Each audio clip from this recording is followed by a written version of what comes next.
देखिए, ये हर साल तो नया बनता है। प्रभु जगन्नाथ जी का, बलभद्र जी का, सुभद्रा माई का रथ हर साल नया बनता है। ये काम हर साल अक्षय तृतीया तिथि से शुरू होता है और श्री गुंडीचा के पहला दिन अर्थात नेत्रोत्सव तिथि के दिन खत्म हो जाता है। प्रभु के तीनों रथ जाकर पब्लिक पुलिस खींच के ले जाएंगे प्रभु जी के दरवाजा पर, सिंह दरवाजा पर। इसके बाद रथ यात्रा इसके बाद होगा।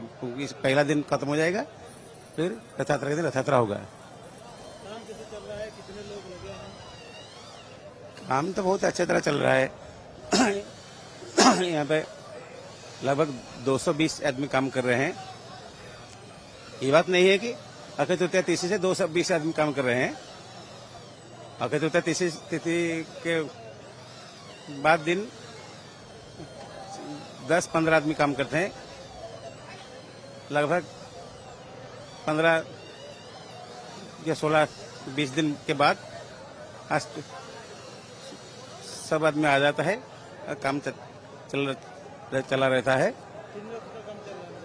तीनों रथ में 220 आदमी बोलते हैं कि कारपेंटर को सहायता करने के लिए, भोई, कमार सेवक लोहे के काम करने के लिए, और चित्रकार, दर्जी, ये सबको मिलकर 220 आदमी काम कर रहे हैं। जय जगन्नाथ स्वामी नयन पथगामी भगवती। हमारा काम होता है रूपकार का काम। हम रूपकार सेवक है। जितना रूप का काम पड़ता है हम लोग काम करते हैं। अक्षय तृतीया से रथ का काम शुरू होता है। इस महीना में 1 महीना ज्यादा हुआ है, इसलिए वो काम जो करते हैं प्रभु का अच्छा काम करते हैं हम लोग। ये जो काम करते हैं ये सब रूप का कार्य है। पहले नृसिंह चतुर्थ जो होता है, जो नृसिंह जन्म होता है, उसी खुम्भ में निकल के वो हिरण्यों को बिजा रहते थे। प्रभु जो हिरण्यों के बिजाते उसी दिन हमारा कौन को जो आरंभ होता है। कौन को का मतलब रथ में फिटिंग हुआ है, इसी नृसिंह चतुर्थी शुरू होता है। वो जब काम फिटिंग हो जाता है उसके बाद नाटोगड़ू पड़ता है। नाटोगड़ू प्रभा जो लगता है रथ का ऊपर, उनका नाम है प्रभा। उसके बाद नाटगड़ू पड़ता है। नाटगड़ू के बाद हमारा मुहाटी पड़ता है। रथ का बहुत विभिन्न काम है। उसके बाद ये जो प्रभा है, इसमें जगन्नाथ, बठाकुर, बलभद्र और सुभद्रा माँ इसका ऊपर इस तरह आराम से बैठेंगे। ये प्रभा है। इसी प्रभा में एक राहुमुंड होता है, एक कलश होता है, दोनों तरफ सिंह होता है, यहाँ लत्ता होता है, वहाँ मगर मुंड होता है। ये सब काम करने से वो पेंटिंग वाला वो पेंटिंग बनाएगा। उसके बाद रथ में फिटिंग होगा। और रथ में घोड़ा जो लगता है, वो घोड़ा में अभी मरामती नहीं हुआ है। किसका पाँव किसका गोड़ हलता है उसको डिपेंड मरामती करते हैं हम लोग। वो सारथी है, सारथी बहुत बड़ा सारथी है, 7 फुट का सारथी है। वो पेंटिंग होता है, वो उनका भी कोई ढीला हो गया है, हाथ कोई ढीला हो गया है, पाँव ढीला हो गया है, उनको भी कंप्लीट करने के लिए हमारा टाइम है अभी। ये सब काम जब खत्म हो जाएगा, हमारा रथ का ऊपर सेवा है। जब महाराजा फेराफेरा करके चले जाएंगे उसके समय हम लोग बड़भद्र का रथ में बैठेंगे।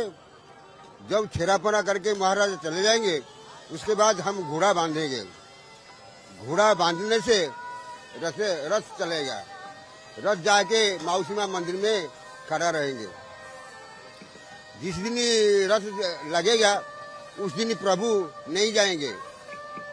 वही रथ का ऊपर बैठ के शुक्ला भोग खाएंगे, क्या पूरा और केला और नाशपाती सेव, इस तरह भोग लगता है। उसके अगल दिन में प्रभु विराजमान करेंगे मौसी मां मंदिर। सौंधूप जब सरेगा, मतलब दीपुर धूप सकाल धूप इनका भोग का नाम है। जगन्नाथ का जो भोग होता है उनका नाम होता है सकाल धूप होता है, दीपुर धूप होता है, सौंधूप होता है। सौंधूप जब होता है उसके समय बाद घोड़ा खोला जाता है। उनके बाद भूई सेवक जो है वो 4 मर लगाते हैं। रात 8 बजे प्रभु विराजमान करके जाते हैं मौसी मां मंदिर। नव यात्रा करते हैं, वहाँ 9 दिन रहते हैं।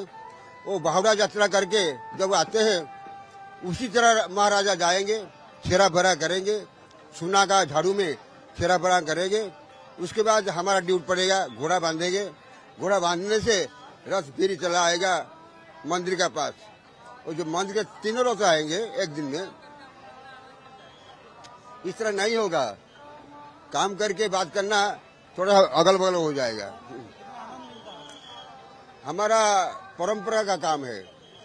हम आते हैं, हमारा अभी छोटा लड़का था, घर चला गया। छोटा लड़का आके काम करता है। हम भी पिताजी के साथ आया था, छोटा 5 साल हुआ था, उसी समय आके काम किया। पिताजी चले गए, हम अभी काम करते हैं। और उसके बाद हमारा लड़का काम कर रहे, हम चले जाएंगे, उनका लड़का भी काम करेंगे। ये परंपरा का काम है। उसके बाद मंदिर में जितना काम पड़ता है वो भी काम करते हैं। इस जगन्नाथ का जो काम करते हैं हमको इतना खुशी मिलता है, बोलने से आपको मालूम नहीं होगा। इतना खुशी मिलता है, इतना सुख मिलता है। प्रभु को हम बोलते हैं, प्रभु इसी तरह हमारा लड़का को फूल घोड़ा के रखे, इस तरह आके काम करते हैं, हमको बहुत खुशी मिलता है। जय जगन्नाथ, जय जगन्नाथ।